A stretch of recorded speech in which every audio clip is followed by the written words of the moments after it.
6 weeks ago, at the height of confinement, I found my days were filled with everything and nothing at the same time. I would wake up in the morning and I would find myself at my desk, working furiously. I felt busy and tired, totally unproductive. I was spending day after day and endless hours on Zoom calls and seminars, on the phone, trying to make up for the gap that COVID was leaving in my daily working life. One morning, my daughter Andrea said to me, "Daddy, what have you been busy doing this week?" She paused. The part that she didn't say, but I heard, was, "What has kept you so stressed and unable to see that I want to talk to you?" At that point, I realized I was so busy that I hadn't stopped to think about what I was doing or who I was doing it for. And most importantly, why. I realized that most of the conversations I was having were leaving me feeling drained and with no energy to share with my family and friends. People were contacting me because they wanted my help for things. They wanted something from me. They wanted me to give them some advice. Or they wanted me to read something that was of importance to them in their world. But I hadn't stopped to think how important these things were to me. And that was the thing. I just didn't know my why. Why was I doing what I was doing? What was my criteria for saying yes? Why would I say yes to a project? Was it money?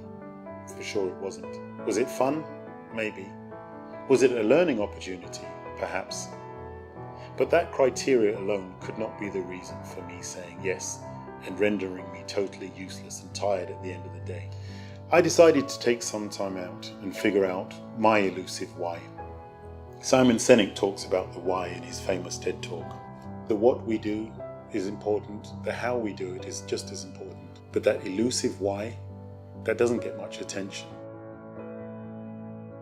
So I decided to clear my mind and speak to my wife and ask her to ask me 3 questions in order to help me find what my why was. Why do you do what you do? What does it give you? And why? It was hard and it was very uncomfortable, not just for me, but also for my wife. But we carried on and we persevered. It took 3 hours. I found my why, and I've never shared this before, but here goes. I was 5 years old when my eldest sister died, just one day. One day she was there, and the next day she was gone. Everyone around me was grief-stricken, and it was never explained to me what happened. People just assumed that because I didn't say anything, I was too young to understand. Oh, I understood. I just couldn't communicate what I was feeling because I didn't know how. I grew up with this inability to express myself. I even stuttered as a child at school. I never quite fitted in with the groups, and I remember a sense of feeling misunderstood. I was of Nigerian heritage, born and brought up in London, and I had almost a duality of spirit. Sometimes it was hard to bear. I was introduced to racism at a very early age, and this made me feel even less understood. I remember all I wanted as a kid was just to be understood, just by the people around me, but I couldn't communicate how I was feeling. I fought a lot at school. I was angry a lot, and I felt that I'd just been dealt a raw hand. It wasn't until I was 22 I discovered a book called Unleash the Power Within, and from then on I dedicated myself to really understanding the power of influence and communication. I teach negotiation and leadership skills today as a passion, but that's not my why. I want to help people use their God-given powers of communication to become better versions of themselves, to positively impact those people around them.